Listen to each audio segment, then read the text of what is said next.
Oh, damn. Ебать! Снял? I've seen this one. Офигеть! Охуеть. Yeah? Бля, сейчас взрывная волна дойдет до нас. Ты прикалываешься? Смотри, ебанись. Может, уйдет? Да нормально, не ссы. Бля, ебать. Ебать там The guy said, don't piss yourself. You're gonna be fine. Ёб огнище. твою мать! Охуеть, вот это, блядь, да. That was a Ukrainian sanction on a Russian oil refinery. And let me tell you one thing, these sanctions are working. You see, Yeah, I agree with that. just last week, Russian government announced a ban on gasoline exports because of shortages. Yep, you heard that right. Russia, a country which has been nicknamed a gas station, is now running out of gasoline, so they have to ban exports. That's exactly why Ukraine is taking full advantage of the situation, and over the last 2 weeks, Ukraine has constantly, every single night, attacked Russian refineries, Russian oil depot, and Russian weapons factories. And you know what, you guys? This is the only language Russia understands. Because when you, obviously, the regular sanctions, I'm not talking about these kind of sanctions, these physical ones, talking about the actual financial sanctions, they do work. People need to realize, oh, the sanctions on Russia doesn't work. They're still fighting the war in Ukraine. They're not stopping. You're right. They're not stopping. But internally, it creates a lot of issues for the Russian economy, like a lot. And it takes time. It takes a long time for the sanctions to actually work. You know, it could take up to 2-3 years for it to really catch up and do the damage for the Russian economy. And I think combination with these physical sanctions and the actual economical sanctions that the United States and Europe is doing, eventually it will take its course and it will do the damage that needs to be done for the Russia to stop this war in Ukraine. In fact, last night in specific was one of the worst Russia has ever experienced. 11 strikes across multiple cities. Airports were shut down, plants were destroyed, and refineries were lit on fire. Let's get into exactly what Ukraine did last night and how Russian citizens are responding and why Putin is now arresting Russian citizens. Let's start with some clips from last night's attack.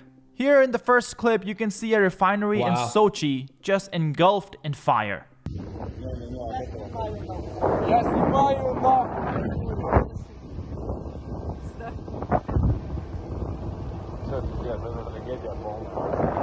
Wow. This second clip is a wider angle and it shows the true damage to the refinery that was killed because of one $20,000 drone. Billions of dollars of infrastructure destroyed. I can't imagine how much oil was destroyed, all because Russia could not stop $20,000 drone. And also, how long does it take to fix those oil refineries, right, with the damage that caused? I heard some take weeks, some take months, and some take a lot longer than that to fix the damage that these $20,000, $100,000 drones cause. I think you're getting really good return on your money, right? Watch this second clip.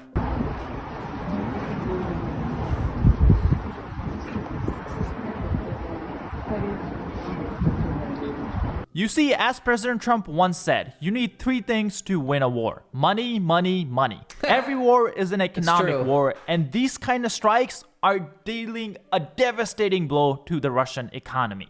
Now, as many of you guys may already know, Russia really doesn't have any major international company that can help its economy. They don't really have any kind of innovation. One company I can think of that was founded in Russia is Telegram. But the founder was forced to leave Russia because he would not give up personal data of Ukrainian protesters back in 2014. See, you can't really have a thriving tech sector or any kind of economy when you treat your founders like this. Well, guess what? Russia only had one saving grace, and it was its energy sector. As Senator McCain once famously said, Russia is a gas station run by mafia state masquerading as a nation. Rest in peace, John McCain, but isn't that an amazing quote? Can we take a second and really think about what Russia is?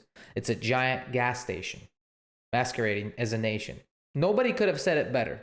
I've heard this saying for years now, and I had no idea it was from John McCain. Masquerading as a nation. Now, it seems even that energy sector is starting to struggle. Just last week, Russia announced a 1-month, maybe a 2-month ban on gasoline exports. Russia is doing this to address surging domestic prices and high seasonal demand.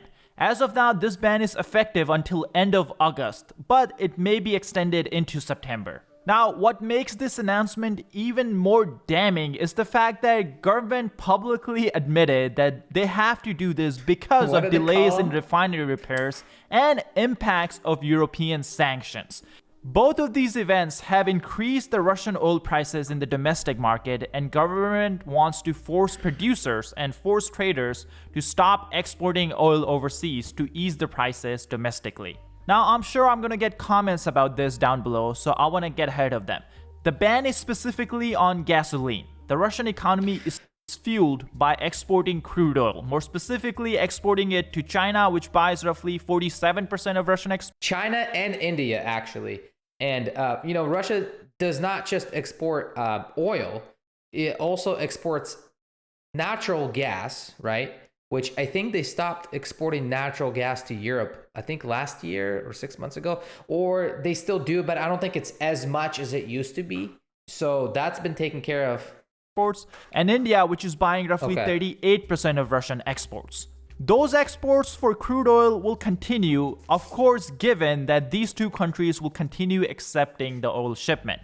As you guys will soon learn, that may not be the case because of secondary sanctions. In fact, over the last 3 days, many Russian tankers are just waiting off the coast of India because the Indian companies do not want to risk getting on the bad side of the secondary sanctions that President Trump has announced. So they're basically telling all these Russian tankers, hey, we do not want your oil, so go back. But these tankers don't know where to go, so they're just sitting off the Indian coast.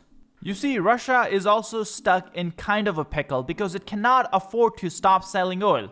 That's how they are funding this war. Right. They don't have major international companies that they can tax. And that's a problem because without money, Putin cannot continue the war. And that's why these secondary sanctions may actually be more effective than all the 18,000 sanctions we have placed on Russia. Wow. And talking about sanctions, let's get back to sanctions Ukraine is placing on Russian refineries and Russian factories. Interesting little story that happened last night in Russia was that we had some TikTok influencers in Russia go to the site of the attack, the refinery that Ukraine blew up, and they started making a TikTok in front of the fire at the refinery. Here's that clip. But before we get into that, just a quick reminder to hit that like and subscribe button down below because it really does help us out in the algorithm a lot. Because as you guys will soon see, these TikTokers were quickly censored and arrested in Russia because of their TikTok. Let's look at the clip. Покажи мне дорогу, хип-хоп пошлет. Моя твоя лесть, я воин Божий есть. Подари надежду жить, по природе колесить. Друг меня морозит, передай это вокруг. Нам напел местный гид, я пою для... Well, soon after the TikTok was published, these girls were arrested, and we also learned they were minors. But according to Russian authorities, it seems these girls are arrested on charges of vandalism. Which means I just learned that recording Russia's downfall is somehow vandalism. Wow. Isn't that interesting? Well, at least we know that the downfall is coming because they did get arrested for this. Now, all this did happen just a few hours before I started recording, so as of now, no formal charges have been publicly detailed against the girls, but this incident does show us Russia's strict controls on media and free speech. In fact, just today, as I'm recording this, Putin signed a new bill into law. And what does this bill do? Well, it criminalizes looking up stuff that Putin considers extremist. Slowly, very slowly, and then all of a sudden, Russia is turning into North Korea before your eyes. I mean, the freedom of speech was already so rough in that country, right? But now you can't even look things up on internet. And if you use a VPN, and if they find the proof that you have been using VPN, you can get fined. I mean, the walls are slowly closing in. It's almost like the Iron Curtain is coming back. One of the examples of this is if you look up Navalny. the former Russian Right. political opposition leader who was arrested by Putin and then murdered in Russian jail. If you just look up his name in Russia, you're fined 5,000 rubles.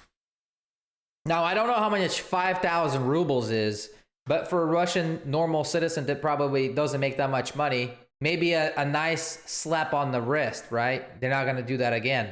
That is crazy. You can't even look things up freely in that country. That's how bad it's getting in Russia. I can't imagine getting fined for just looking up something. Like crazy. That kind of censorship or that kind of surveillance scares me just reading about it. In Russia, you do not search the internet. The internet searches you. Anyways, coming back to Ukrainian strikes, it wasn't just oil refinery that Ukraine targeted. They also targeted an airfield that Russia was using to actually attack Ukraine. This was definitely a great news for innocent Ukrainian civilians, and here's the report on this. The Sahed drone airfield in Russian Primorsko-Artsakh and a military plant in Russian Penza were attacked with drones last night, as well as some other Russian military objects. The airfield was used for storage and launch sites for strike drones used in attacks on Ukrainian cities were hit. A large fire broke out near the airfield following the strike. You guys can see the picture of the fire on your screen. Looks like a mushroom cloud. Not as big as a nuclear bomb, but still pretty scary. Anyways, continuing with the report, the electronics plant in Penza, this enterprise which operates within Russian military-industrial complex and produces equipment for control systems, aviation, armored vehicles, and space industry, was hit. Long-range drones struck the facility with explosions and smoke reported at the site. It's really that simple. You treat fire with fire. You use a drone to attack a drone facility that makes drones to attack people in Ukraine. That simple. We have a clip of this hit, so let's get into that. Ебать! Ебать, пидорас огромный! Treat fire with fire. FAFO.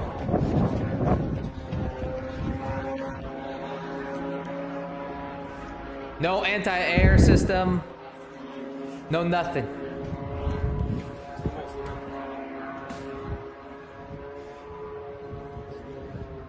Конечно, ППЛАшный. Oh, there is. ПВО, он работает по нем. It's not working really great. Да, сбили, смотри, взрывается.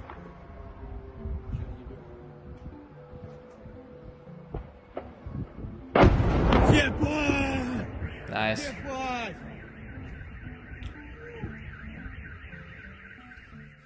All these strikes and the secondary sanctions that President Trump is threatening against Russia, against countries that are supporting Russia, have a meaningful impact on Russian finances. And at the end of the day, Russia is using that money to build equipment, build weapons, and pay its soldiers. That means if we continue putting pressure on Russian money supply, we'll see tangible benefit for Ukraine on the front lines. And here we have United States ambassador to NATO explaining this exact point. Let's listen in. Well, President Trump obviously understands leverage better than anyone, and I think him announcing that on August 8th, without a ceasefire, that he's going to implement really, I would call devastating tariffs and sanctions on Russia. And because how are they funding this war? How are they able to pay Oil. a new recruit, a private in their military that is most likely going to go to the front and die after 2 weeks of limited training? They have to pay them the equivalent of $100,000 American to go to war. And you know, at the bottom lot of line money. is Putin needs to sell his oil. He's selling it to China. He's selling it to India. He's selling to Brazil. And those countries are now going to be subject to some pretty significant impact for them doing business with Russia.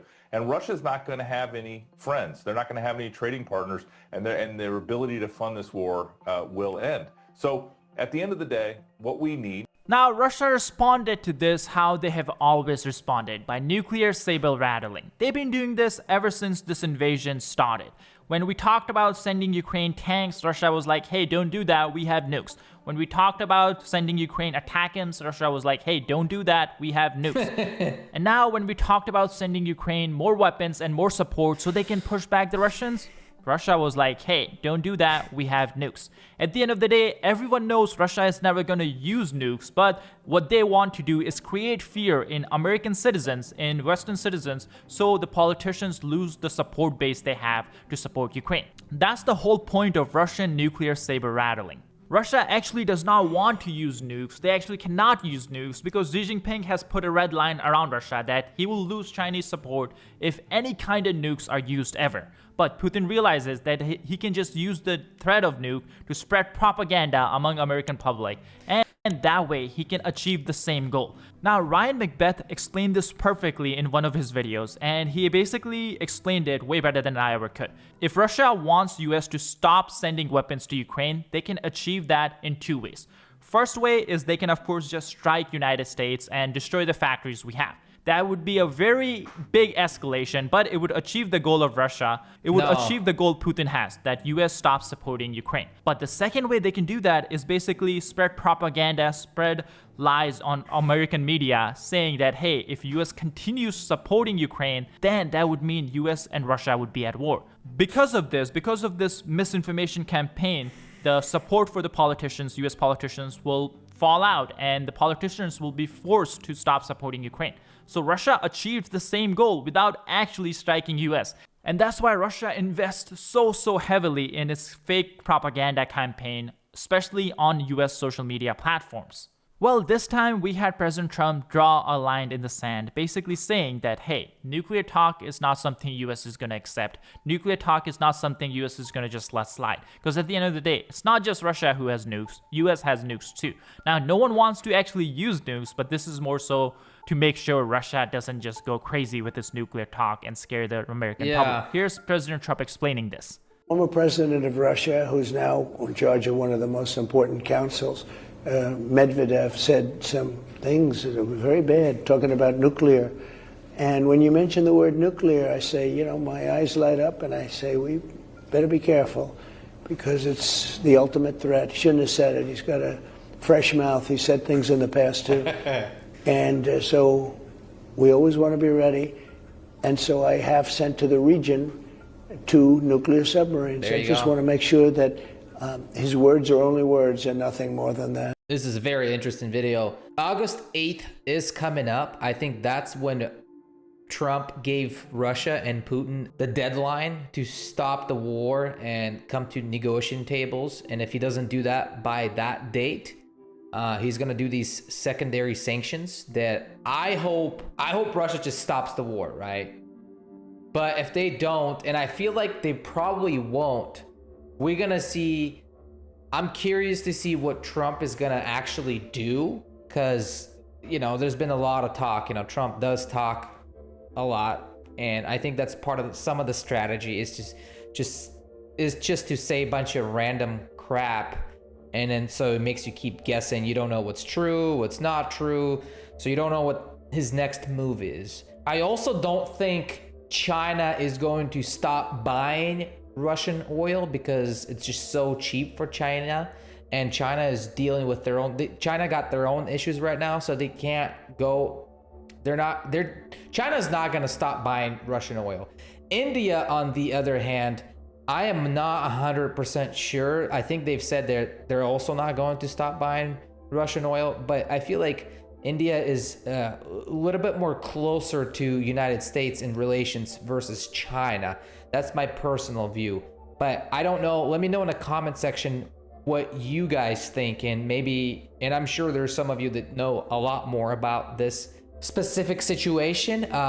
Трохи скажу на українській мові. Привіт усім.